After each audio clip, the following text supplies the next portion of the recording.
Je traîne mon corps endolori le long de l'échelle jusqu'au navire de pêche Northwind, mes jambes protestant à chaque barreau après 14 heures à remonter les filets. Le port de Sitka est calme ce soir, juste le grincement familier des coques en bois contre les amarres et l'aboiement lointain d'un lion de mer. Mes épaules me brûlent alors que je les roule en arrière, le sel incrusté à la racine de mes cheveux. Il me suffit d'enregistrer la prise du jour, puis de m'effondrer pour 6 heures avant la marée matinale de demain. Je pousse la porte de la cabine, ma main se glaçant sur le cadre usé par le temps. Rachel est penchée sur mon ordinateur portable, sa colonne vertébrale courbée vers l'écran avec une concentration qu'elle ne prend jamais la peine d'accorder à mon vrai travail. Ses doigts fins tapotent frénétiquement sur le clavier, et à côté d'elle, mon journal de pêche est grand ouvert, ses pages soigneusement tournées pour révéler des coordonnées crayonnées de mon écriture serrée. Que fais-tu? La question s'échappe de ma gorge en raclant. Rachel sursaute, sa main volant vers sa gorge. Kate. Je ne t'attendais pas de retour si tôt. Elle ne ferme pas l'ordinateur portable, n'essaie même pas de cacher ce qu'elle fait. Une clé USB dépasse du port USB comme une accusation au néon. Ce sont mes registres privés. Je fais un pas en avant, remarquant la pile de pages du journal déjà photographiée, placée en une pile bien nette. C'est pour ma thèse en biologie marine, hausse les épaules Rachel, en glissant une mèche de cheveux propres derrière son oreille. Le département a besoin de données sur les zones de pêche durable pour compléter notre étude. La manière décontractée dont elle le dit, comme si elle demandait à emprunter un pull, me fait monter la chaleur au cou. Mes mains se serrent en poing à mes côtés. Ces emplacements m'ont pris des années à trouver. Ma voix reste égale, bien que quelque chose de sauvage batte derrière mes côtes.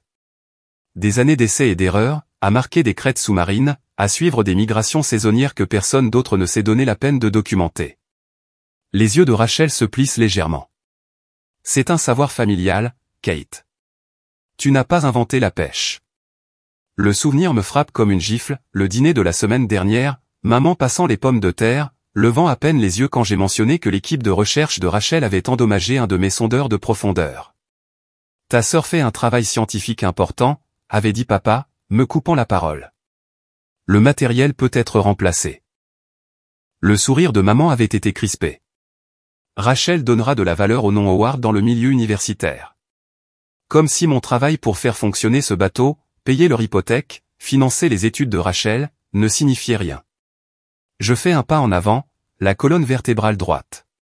Ce sont des emplacements exclusifs qui maintiennent cette entreprise à flot, qui te maintiennent dans ce programme universitaire chic. Rachel se lève, égalant ma taille mais pas ma carrure. Tu es ridicule. L'université a besoin d'accéder aux données de pêche locales et notre famille possède les registres les plus complets du sud-est de l'Alaska. Alors tu les voles? Sans demander? Je ne devrais pas avoir à demander, la voix de Rachel s'élève, une indignation vertueuse rougissant ses joues. Nous sommes une famille. Les lumières du port projettent des ombres sur son visage, la faisant soudainement ressembler à maman, le même penchement de menton arrogant, la même certitude qu'elle mérite tout ce qu'elle désire. Avant que je puisse répondre, des pas résonnent sur le pont. Maman et papa apparaissent dans l'embrasure de la porte, leurs expressions passant du sourire à l'inquiétude lorsqu'ils perçoivent la tension crépitante entre nous. Que se passe-t-il? La voix de papa résonne dans la petite cabine. Rachel se tourne immédiatement vers eux. Kate essaie de bloquer ma recherche. Elle agit comme si ces coins de pêche étaient des secrets commerciaux ou quelque chose du genre. La main de maman se pose sur l'épaule de Rachel. Ma chérie, de quoi as-tu besoin? Sans me demander ce qui s'est passé. Sans demander pourquoi je pourrais être contrarié. Juste en formant instantanément un cercle protecteur autour de Rachel. Elle copie mes registres sans permission. Ma voix me semble étrange à mes propres oreilles. Cette clé USB contient tous les lieux de pêche productifs que j'ai cartographiés au cours des 5 dernières années. Le visage de papa se durcit. Kate, ne sois pas égoïste. C'est pour l'avenir de Rachel. Le mot égoïste se plante comme un hameçon dans mes entrailles. Combien de fois l'ai-je entendu? Quand j'ai demandé un nouvel équipement de navigation au lieu de financer le programme d'été de Rachel. Quand j'ai suggéré que Rachel pourrait travailler sur le pont pour apprendre le métier. Quand j'ai osé suggérer que mon avenir comptait aussi. Descendez de mon bateau. Les mots sortent doucement mais fermement. Maintenant, tu fais juste du cinéma, dit maman en soupirant. Je vais vous aider à descendre. Je me dirige vers la porte, les épaules rigides. Vous tous. Ils partent à contre-cœur, Rachel serrant la clé USB, mes parents marmonnant à propos de filles ingrates. Je reste à la rambarde, les regardant descendre le quai, puis je retourne dans la cabine. Seul, j'ouvre le compartiment caché sous ma couchette. À l'intérieur repose le dossier des papiers de propriété que j'ai signé il y a 18 mois, rachetant les parts de mes parents du Northwind avec une deuxième hypothèque dont je ne leur ai pas parlé. Bientôt, ils apprendront ce que je prépare en silence depuis tout ce temps, et ils regretteront de ne pas avoir été plus prudents avec la personne qu'ils ont trahie. Je lisse ma seule chemise habillée en entrant dans l'allée de mes parents, me préparant pour notre rituel hebdomadaire. La familière maison de style Cape Cod avec ses bardeaux gris usés par le temps se dresse devant moi, la fumée s'échappant de la cheminée contre le coucher de soleil de Sitka. 3 jours que j'ai ordonné à Rachel de quitter mon bateau, et pas un seul appel d'excuse. Papy Howard est assis sur le porche, se balançant doucement, ses mains noueuses de pêcheur posées sur un jean usé. Ses yeux croisent les miens avec une intensité qui me fait m'arrêter. Mike et Thomas restent derrière. Kate, il acquiesce, la voix basse. Tu pourrais avoir besoin de ça ce soir. Il presse quelque chose dans ma paume, un mot plié. Lis-le avant d'entrer. Je déplie le papier dans mon camion. Son écriture tremblante me porte un coup au cœur. Ils ont fait visiter le Northwind à des gens sans te le dire. Vérifie ton sac 2 fois avant de partir ce soir. Le journal de pêche que j'avais caché dans mon sac en toile pèse soudain 1000 livres. J'y glisse le mot de papy, à côté du dossier des papiers de propriété que j'ai apporté comme assurance. Quand je pousse la porte d'entrée, des voix venant de la salle à manger me fichent sur place. La conversion ne devrait pas prendre plus de 6 semaines, dit une voix d'homme que je ne reconnais pas et les permis se transfèrent sans problème. C'est papa, utilisant son ton d'homme d'affaires. Une fois la vente finalisée, oui. Les droits de pêche du Northwind seraient convertis en permis de recherche sous la juridiction de l'université. L'étranger à nouveau. Mes pieds m'emportent avant que mon cerveau ne rattrape le retard. 5 visages se tournent vers moi, maman, papa, Rachel, et 2 hommes en pantalon chino repassés qui empestent le milieu universitaire. Kate. La voix de maman est trop aiguë. Tu es en avance. La table est mise avec la belle porcelaine, les assiettes réservées pour Noël et les remboursements d'hypothèque. Une bouteille de champagne refroidie au centre. Est-ce que je dérange quelque chose? Ma voix me semble lointaine. Papa se lève, faisant un geste vers le plus grand des étrangers. Voici le docteur Patterson de l'Institut marin côtier, et son collègue, le docteur Winters. Le docteur Patterson tend la main. Enchanté de rencontrer la capitaine dont j'ai tant entendu parler. Je ne la prends pas. À la place, je regarde directement mon père. Pourquoi discutez-vous des permis pour mon bateau? Maman rit nerveusement. Ne sois pas dramatique, Kate. Assieds-toi et prends un verre de vin. Nous avons de merveilleuses nouvelles. Je reste debout alors que Rachel rayonne depuis sa chaise. J'ai été accepté au programme de doctorat. Financement complet et tout. Félicitations, je parviens à dire, mes yeux balayant les papiers éparpillés sur la nappe, des plans de pont du Northwind, avec des sections surlignées et réétiquetées. Qu'est-ce que c'est que tout ça? Papa s'éclaircit la gorge. Nous avons trouvé un acheteur pour le Northwind. L'université veut le convertir en navire de recherche pour leur programme d'études sur le climat. Il le dit nonchalamment, comme s'il annonçait un changement dans les plans du dîner plutôt que le démantèlement de ma vie. Et mes permis de pêche? Les mots raclent ma gorge. Seraient transférés avec la vente, explique le docteur Patterson en se penchant en avant. Nous les maintiendrions sous le contrôle de l'université pour des captures commerciales occasionnelles afin de compléter le financement de la recherche. Je vois. Je reste debout, les jointures de mes doigts blanches contre le dossier de la chaise vide. Et quand comptiez-vous me le dire? Maman agite la main avec dédain. Nous te le disons maintenant, ma chérie.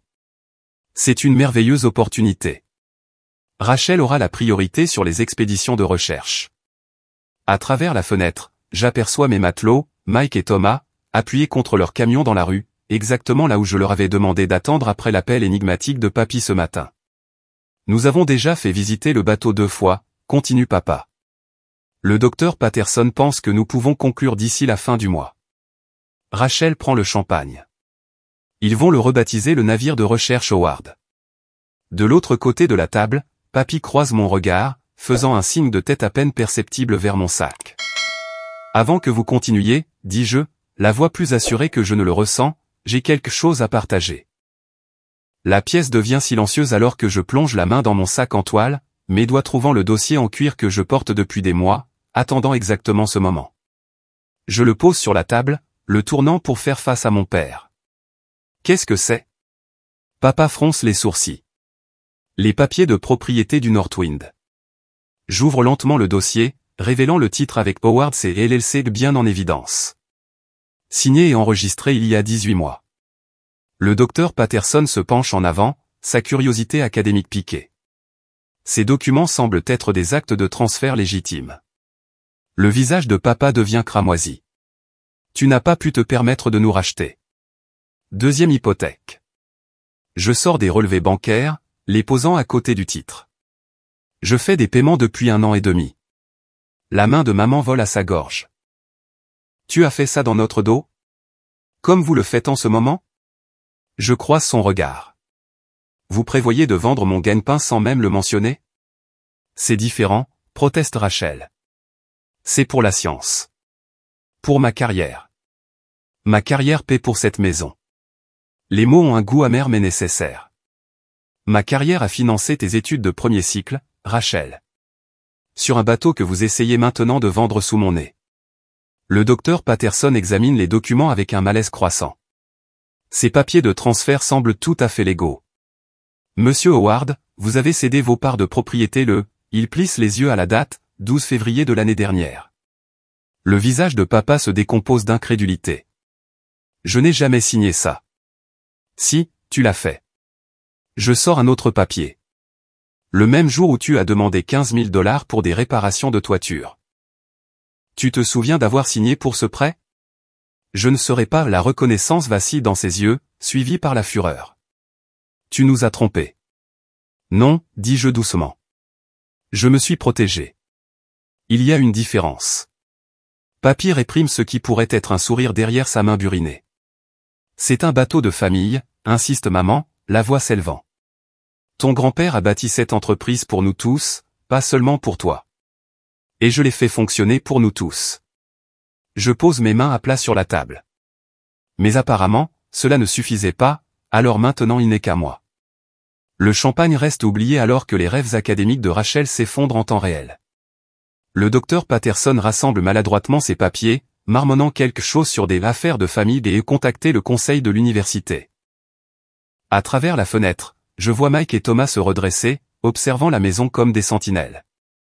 Ils attendaient mon signal, tout comme j'attendais ce moment où ma famille me verrait enfin non pas comme la fille qu'ils peuvent utiliser, mais comme la capitaine qui maîtrise la marée. Le brouillard matinal envahit le port de Sitka alors que j'attache la dernière amarre au taquet. 3 semaines que j'ai révélé les papiers de propriété, et la guerre n'a fait que s'intensifier. J'essuie l'embrun de mon visage, plissant les yeux vers la silhouette qui marche sur le quai vers moi. La mâchoire de papa travaille d'avant en arrière avant même qu'il ne soit à portée de voix. Ses bottes tonnent sur les planches de bois comme des tambours annonçant la bataille. Ce n'est pas fini, Catherine. Il me tend une enveloppe en manille. Mon avocat dit que nous avons des motifs pour contester. Tu as délibérément trompé ta propre famille. Je prends l'enveloppe sans l'ouvrir. J'ai payé la juste valeur marchande. Au centime près. Tu as agi dans notre dos alors que tu vivais sous notre toit. Votre toit. Je sens la chaleur monter à mon cou. La deuxième hypothèque sur le Northwind a payé pour ce toit. Pour les études de Rachel. Pour l'opération du genou de maman. Le visage de papa rougit. Nous sommes une famille. Tout était censé être partagé. C'est drôle comme le partage ne fonctionne que dans un sens. Je glisse l'enveloppe dans ma veste. Je vais faire examiner ça par mon avocat. Il pointe un doigt vers le Northwind. Ta mère appelle tous ceux que nous connaissons. Personne à Sitka n'achètera ta prise une fois qu'ils comprendront ce que tu as fait. La menace pèse comme un poids. Mon téléphone vibre le 5e appel de la sœur de maman ce matin. La campagne de dénigrement fonctionne déjà. Rentre chez toi, papa. Je retourne à mes préparatifs, refusant de le laisser voir l'impact de ses paroles. Alors que ses pas s'éloignent, je sors mon téléphone, consultant les messages vocaux sanglotants de Rachel qui prétend que sa carrière est finie sans accès au Northwind, comme si tout son avenir académique reposait sur le vol du travail de ma vie. 3 heures plus tard, je suis assise en face de Maggie Sorensen dans son bureau d'avocat à Juneau, le port visible à travers des fenêtres striées de pluie. Elle remet les documents contestés dans son portefeuille en cuir. Votre achat est inattaquable. Elle tapote son stylo contre le bureau. Vos parents ont signé ces documents de transfert volontairement, avec une notarisation. Le fait qu'il n'ait pas réalisé que vous étiez l'acheteur derrière Howard et LLC est sans importance. Le soulagement dessert le nœud dans ma poitrine. Ils disent que je les ai manipulés. Kate, vous avez payé 20% au-dessus de la valeur marchande. Les yeux de Maggie se plissent. Si quoi que ce soit, ce sont eux qui ont profité de vous. Kate. Je jette un coup d'œil à ma montre. Je dois rentrer. Nous partons à l'aube. Une dernière chose. Elle me fait glisser un dossier. J'ai confirmé votre nouveau contrat d'hypothèque à Dutch Harbor. Le directeur de l'usine de traitement là-bas dit que votre contrat d'approvisionnement est sécurisé dès que vous serez prête. Le mot dès que reste en suspens entre nous. Nous savons toutes les deux que cela devient une question de quand, et non de si. De retour au port, l'odeur familière de sel et de diesel me recentre habituellement, mais aujourd'hui, la vue du camion de papy sur le parking accélère mes pas. Il est assis sur un pieu, une boîte en bois à côté de lui, regardant les mouettes tournoyer au-dessus de sa tête. Voilà la capitaine. Son visage buriné se plisse en un sourire alors que je m'approche. Je ne me sens pas vraiment comme tel aujourd'hui. Je m'assois à côté de lui. Papa est passé avec des menaces juridiques. Papy renifle. James a toujours pensé qu'une voix forte lui donnait raison. Il tapote la boîte en bois. Je t'ai apporté quelque chose. À l'intérieur se trouve une pile de journaux de pêche jaunis. Des entrées manuscrites datant de 50 ans. Coordonnées. Prise. Observation météorologique. Toute une vie de savoir. Ta grand-mère disait que j'aimais ces eaux plus qu'elle. La voix de papy s'adoucit. Elle n'avait pas tort, mais elle comprenait. C'est dans notre sang. Il tapote les journaux. Je gardais ça pour celui qui se montrerait digne. Je savais depuis que tu avais 10 ans et que tu insistais pour appâter tes propres hameçons, que c'était toi. Tu es la vraie capitaine parmi eux. Ma gorge se serre. Il ne le voit pas de cette façon. J'ai combattu mes propres frères pour le droit de diriger le bateau de notre père. Il pointe vers l'eau. Ces combats ne finissent jamais. Ils changent juste de forme. Chaque capitaine choisit entre plaire aux autres et suivre sa boussole. De sa poche, il sort une boussole en laiton, le verre rayé par des décennies d'utilisation. Ça m'a guidé à travers 50 ans de tempête. Il la place dans ma paume, fermant mes doigts autour. Navigue ton propre cap, ma petite Cathy. Le métal se réchauffe contre ma peau alors que j'acquiesce, incapable de parler. La confrontation a lieu le jeudi matin, juste au moment où nous chargeons pour une sortie de 3 jours. Je les repère depuis la timonerie. Papa, maman, Rachel et 4 assistants de recherche transportant des caisses d'équipement. Mes matelots les remarquent aussi. Mike descend sur le quai, les bras croisés. Jadon et Thomas le flanquent sans un mot. Les 3 forment une barrière humaine entre ma famille et le Northwind. Nous avons un horaire à respecter, dit Mike, la voix stable. Maman s'avance. C'est une affaire de famille. Écartez-vous. Nous travaillons pour la capitaine Howard. Jadon ne bouge pas et elle doit respecter la marée. Rachel bouscule ses assistants. Kate, tu détruis des années de recherche. L'université a besoin de ces eaux. L'université peut remplir des demandes de permis comme tout le monde, je crie depuis le pont, la boussole en laiton lourde dans ma poche. Le visage de papa s'assombrit alors qu'il se tourne vers l'équipe de recherche. Chargez le matériel. Elle ne vous arrêtera pas alors que les assistants s'avancent, je lève la main. Montez sur mon navire sans permission, et je vous ferai arrêter pour violation de propriété. Le capitaine du port apparaît, un presse-papier à la main. Y a-t-il un problème ici? Papa se tourne brusquement vers lui. Ma fille fait obstruction à la recherche universitaire. Nous déposons une injonction d'urgence. Contre le propriétaire enregistré du navire. Le capitaine du port consulte son presse-papier. Howard LLC a tous les permis en règle. Si vous n'êtes pas de l'équipage, vous devez libérer la zone de chargement. Les assistants de Rachel échangent des regards, reculant lentement. Les yeux de maman se remplissent de larmes alors qu'elle s'accroche au bras de papa. Je ressens un moment d'hésitation, puis je me souviens des paroles de papy sur le choix de mon cap. Cette nuit-là, je réunis mon équipage dans la cuisine. La vapeur s'élève des tasses de café alors que j'étale les cartes sur la table. Dutch Harbor. La mer de Bering. De nouveaux fonds. Loin des regards vigilants de Sitka. Ces contrats offrent à chacun de vous 15% de la prise au lieu de 10. Je fais glisser les papiers. Je comprends si c'est trop de drame familial pour certains. Mike parcourt le document, puis lève les yeux. Quand partons-nous? À l'aube. Je trace notre route sur la carte avec mon doigt, sans regarder en arrière. Thomas lève sa tasse. Au Northwind. Alors qu'il trinque, je sens quelque chose d'inhabituel monter dans ma poitrine. Pas de la colère, pas de la peine, mais de la libération. Demain, l'horizon s'ouvrira devant nous, et pour la première fois, je serai vraiment aux commandes de ma propre vie. Je pense à la boussole dans ma poche, pointant vers quelque chose qui a toujours été à moi de réclamer. L'obscurité d'avant l'aube enveloppe le Northwind comme une promesse alors que je le guide à travers le chenal étroit qui mène hors du port de Sitka. Mes mains sont stables sur la barre, mes jointures blanches n'ont pas de tension mais de résolution. Chaque tour de l'hélice nous éloigne de la seule maison que j'ai connue, mais à chaque mille marins, l'étau autour de ma poitrine se desserre d'un cran.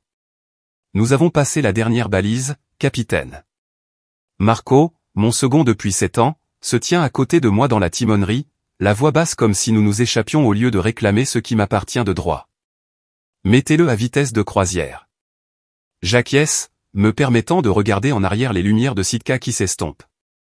La ville dort, ignorant que le Northwind ne retournera pas à son emplacement habituel. Je ne m'attendais pas à ce que cette vue me pique autant les yeux. Le téléphone satellite sur la console vibre pour la 3e fois en 20 minutes. Papa encore. Je le laisse sonner jusqu'à ce que le silence revienne. Ils vont continuer à appeler. Marco lève un sourcil, les rides autour de ses yeux s'approfondissant. Laisse-les faire. Je pousse la manette des gaz, sentant le pont gronder sous mes pieds alors que le Northwind répond. Le premier sourire sincère depuis des semaines se dessine sur mon visage. Nous avons de nouveaux fonds à trouver. Le téléphone vibre à nouveau avant que j'aie fini de parler, cette fois avec une alerte de message texte. La garde côtière a été informée du vol du navire. Revenez immédiatement ou faites face à des accusations. La colère que j'ai réprimée s'enflamme dans mon ventre. Je saisis le téléphone, mes pouces volant sur l'écran. La documentation du navire déposé auprès de l'administration maritime indique que Howard C. LLC est le seul propriétaire. Réessayez, papa. Je transfère les documents de titre au capitaine du port et à 3 autres capitaines de la flotte une assurance contre l'histoire que mon père invente à terre. Marco siffle doucement. Ton père joue la carte du haut bateau volé? C'est dur. Pas aussi dur que d'essayer de vendre mon gagne-pain sous mon nez. Je range le téléphone, me concentrant plutôt sur le traceur de carte où j'ai marqué notre route vers les fonds de la mer de Bering. Un nouveau territoire pour le Northwind, mais j'ai passé des mois à recueillir des informations auprès d'autres capitaines, à étudier les courants, à cartographier les crêtes sous-marines où se rassemblent les crabes royaux. En milieu de matinée, les appels passent au numéro de Rachel. Je réponds enfin après la 7e tentative. Kate, s'il te plaît. Sa voix se brise avec une vulnérabilité familière et étudiée. Tout mon programme de recherche dépend de l'accès à ces eaux.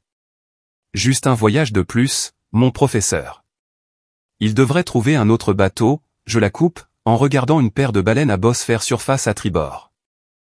Ou mieux encore, postuler pour des subventions de recherche appropriées au lieu de voler des données exclusives.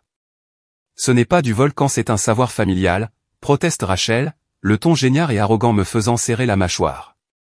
Un savoir familial acheté avec mon hypothèque, mon carburant, mon travail. Je prends une profonde inspiration. Le Northwind n'est plus disponible pour l'usage de la famille Howard. Bonne chance pour ta thèse. Je raccroche, mettant le téléphone en mode silencieux et le rangeant dans le tiroir de la cuisine.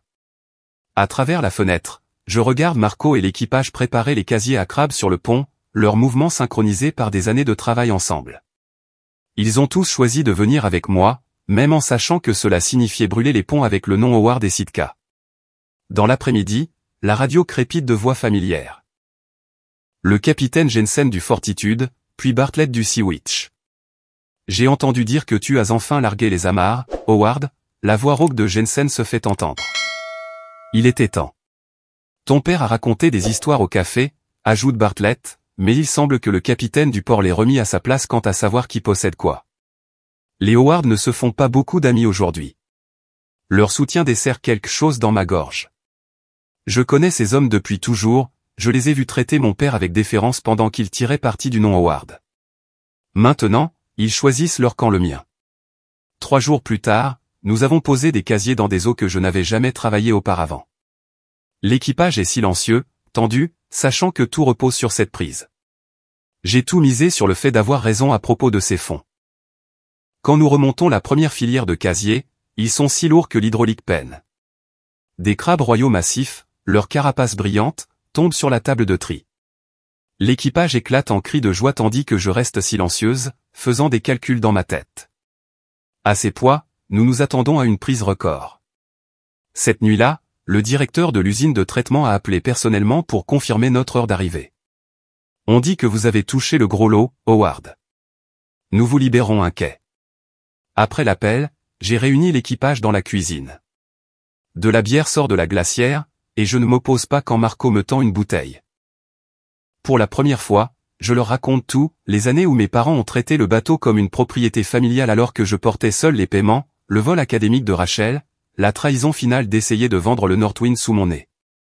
Au capitaine Howard, Marco lève sa bouteille, qui a enfin réalisé que le sang ne donne pas le droit aux gens de voler votre avenir.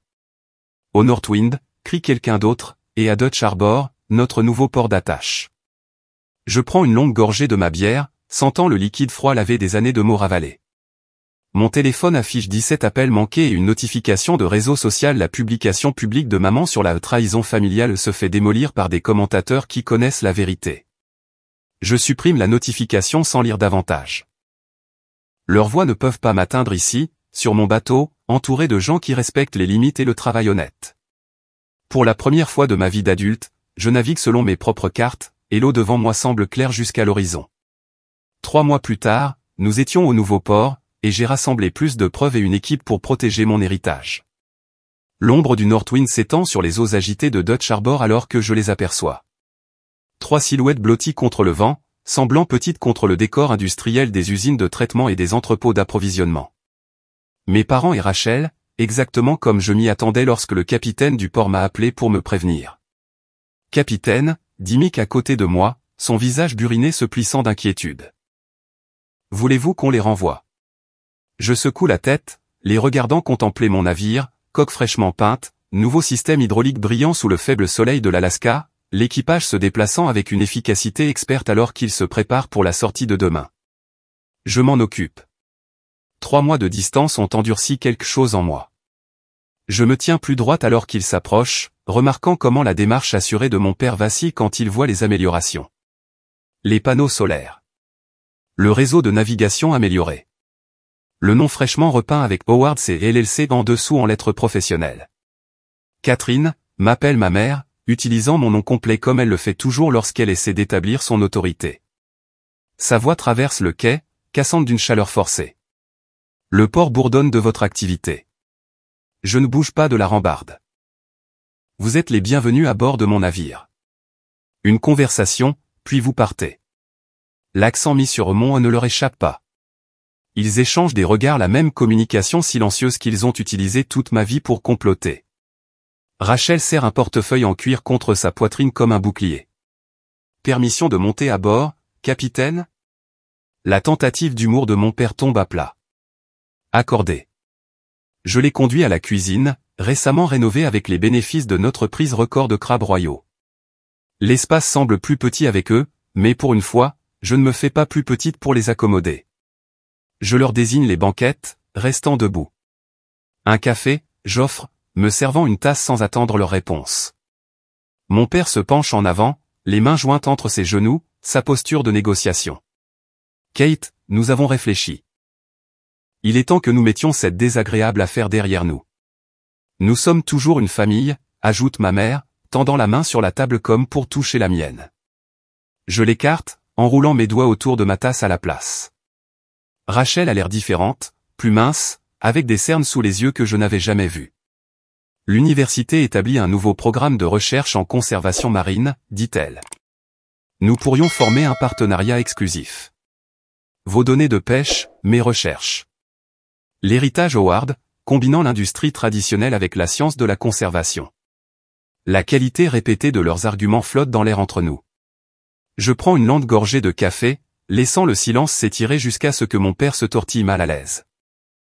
Nous pourrions facilement restructurer la propriété, continue-t-il, sa voix prenant le ton raisonnable qu'il utilise avec les clients difficiles. Un arrangement de copropriété familiale. Pas besoin de tout ça, il agite la main vers le bateau, point l'indépendance. Je pose ma tasse avec précaution et attrape sous la table le dossier que j'ai préparé il y a des semaines, sachant que ce jour viendrait. Avant que vous continuiez, dis-je, le posant à plat entre nous, établissons ce que famille a signifié jusqu'à présent. J'ouvre le dossier, révélant la première page, des photographies d'équipements endommagés lors des excursions de recherche de Rachel. Dates estampillées, avec les factures de réparation jointes. 6 sondeurs de profondeur à $3 200 chacun. Ordinateur de navigation endommagé par l'eau, $4 700. Système de treuil surchargé au-delà des paramètres de sécurité, remplacement à $8 900. Je tourne la page. Des registres documentant chaque fois qu'ils avaient emprunté du carburant, du matériel ou des heures d'équipage, sans compensation ni reconnaissance. Ressources familiales, dis-je en tapotant la colonne de chiffres totalisant plus de $120 000. La troisième page fait halter ma mère, des relevés bancaires montrant les paiements d'hypothèque sur leur maison, les frais de scolarité de Rachel, les factures médicales d'urgence après l'opération de la vésicule biliaire de mon père. Peut-être, dis-je, ma voix stable malgré la chaleur qui monte dans ma gorge, définissons-nous aux familles différemment. Le visage de mon père s'assombrit. Attends une minute. Non. Le mot claque comme un fouet. Depuis 32 ans, j'attends. Je croyais que la famille signifiait un soutien mutuel, pas une prise sans fin. Je les regarde directement, un par un. J'ai les courriels où vous discutiez de la vente de mon gagne-pain pour financer le doctorat de Rachel, daté de quelques jours seulement après que j'ai remboursé votre deuxième hypothèque. Les yeux de Rachel s'écarquillent. Papa a dit que tu prévoyais de vendre de toute façon. Jamais. Je m'arrête, respire. Chaque centime que j'ai gagné a été réinvesti dans ce bateau ou pour vous soutenir tous. Pendant ce temps, vous prévoyiez de le vendre sous mon nez. Les yeux de ma mère se remplissent de larmes, mais pour une fois, elles ne m'émeuvent pas, nous voulions seulement ce qu'il y a de mieux pour tout le monde. Pour tout le monde, je ris, le son dure même à mes propres oreilles, ou pour la fille dont vous appréciez réellement les réalisations. Mon père se lève brusquement, faisant tomber la banquette en arrière. Après tout ce que nous avons sacrifié pour toi, c'est comme ça que tu nous remercies? Avec des accusations et... Assieds-toi, George. La voix vient de l'embrasure de la porte où se tient Papy Howard, un sac de marin sur l'épaule. Et pour une fois dans ta vie, écoute ta fille. Pop, balbutie mon père, tu ne comprends pas, je comprends très bien. Papy se place à côté de moi, sa présence un mur de soutien solide. Vous la traitez comme une bête de somme au lieu d'une fille depuis qu'elle a 16 ans. Je l'ai vue arriver et je n'ai rien dit. Ça s'arrête aujourd'hui. Le visage de Rachel s'est décomposé, une réelle compréhension naissant peut-être pour la première fois. Je ferme le dossier. Voici mes conditions pour toute relation future, dis-je doucement. Reconnaissance de l'exploitation passée, respect de mes limites, et la compréhension que ce navire et cette entreprise sont à moi seul. Mon père se relève, plus lentement cette fois. Tu as toujours été têtu, tout comme ton grand-père. Il fait un geste vers Hélène et Rachel. Allons-y, nous n'allons pas supplier. Mais alors qu'il se dirige vers la porte, je perçois le changement sur le visage de ma mère, la manipulation laissant place à une honte sincère. Rachel s'attarde, ses doigts traînant sur la table de la cuisine. Je n'ai jamais vu, murmure-t-elle. Je suis désolé de ne l'avoir jamais vu. Ce n'est pas suffisant. Mais c'est un début. 1 an plus tard, la lumière du soleil matinal inonde les fenêtres de mon bureau avec vue sur le port, projetant des motifs dorés sur les cartes qui tapissent les murs. Chaque carte marque des zones de pêche fructueuses que le Northwind a revendiquées cette année, un territoire qui appartient à Howard C. LLC, et non à une obligation familiale. Je parcours du doigt les nouvelles éditions, la fierté réchauffant ma poitrine en me remémorant la prise record que nous avons ramenée la semaine dernière. Un coup à la porte me tire de mes pensées. Greg, un de mes seconds, se tient dans l'embrasure de la porte, tenant une pile de courriers. Les renouvellements de contrats d'approvisionnement sont arrivés, dit-il en déposant les enveloppes sur mon bureau. Et ça? Il me tend une enveloppe avec l'adresse de retour de mes parents, leur écriture formelle immédiatement reconnaissable. Une carte d'anniversaire, demande-t-il, remarquant mon hésitation. J'acquiesce, la glissant dans le tiroir de mon bureau sans l'ouvrir, la troisième depuis mon départ, chacune un peu moins raide que la précédente. Dehors, par ma fenêtre, les 2 navires de ma flotte en expansion tanguent doucement à leurs amarres. Le Northwind brille d'une peinture fraîche, et à côté de lui, l'Aurora, achetée il y a 3 mois lorsque nous avons décroché le contrat de la mer de Bering, est tout aussi fière. Mon regard dérive vers la photo encadrée sur mon bureau, mon équipage réuni sur le pont après notre première saison indépendante, les visages burinés par le soleil et souriants. Le téléphone sonne. Je reconnais immédiatement le numéro de papy. Ma petite fille capitaine, salue-t-il, la voix bourrue d'affection. Les garçons Finnegan viennent de me parler de ton prix pour la pêche durable. Tu te fais un sacré nom. Je ris, une chaleur se propageant dans ma poitrine. J'utilise juste ta boussole comme tu me l'as appris. La meilleure chose que j'ai jamais donnée, dit-il. À ce propos, Rachel a appelé hier. Ma main se crispe sur le combiné. Et elle a obtenu sa propre subvention de recherche. Financée par l'université, sans aucune condition de la part des Howard. La fierté colore sa voix. Elle m'a dit de te dire qu'elle trace sa propre route maintenant. Quelque chose en moi se détend à ces mots. Les appels hebdomadaires avec papy sont devenus mon lien familial le plus vrai, un pont vers ce que la famille devrait être. Il ne demande jamais rien, sauf mes histoires. Mon thérapeute dit que c'est ainsi que je saurai que je guéris lorsque les souvenirs de ce qui s'est passé ne déclencheront plus immédiatement de la colère. Ces jours-ci, je pense à ma famille avec quelque chose de plus proche d'une distance mesurée que de la rage. Après avoir raccroché, j'attrape ma veste et me dirige vers les quais. La jeune femme qui attend près du Northwind se redresse en me voyant, son expression avide masquant à peine sa nervosité. Capitaine Howard? Sa poignée de main est ferme malgré son anxiété. Je suis Jessie Tannet. Merci d'avoir considéré ma candidature de stage. Je l'étudie 19, peut-être 20 ans, avec des mains calleuses qui me disent qu'elle n'est pas étrangère au travail acharné. La petite exploitation de sa famille est en difficulté depuis l'accident de son père l'année dernière. Je reconnais ce regard dans ses yeux, la détermination mêlée au désespoir, une volonté de s'épuiser au travail par obligation familiale. Première règle, dis-je, en détachant la boussole de papy de ma ceinture et en la plaçant dans sa paume. Ça reste avec toi pendant la formation. Non pas parce que tu vas te perdre, mais parce que ça te rappelle de naviguer selon tes propres étoiles. La confusion traverse son visage. Deuxième règle, ta valeur ne se mesure pas à ce que tu donnes. Les mots émergent d'une sagesse durement acquise.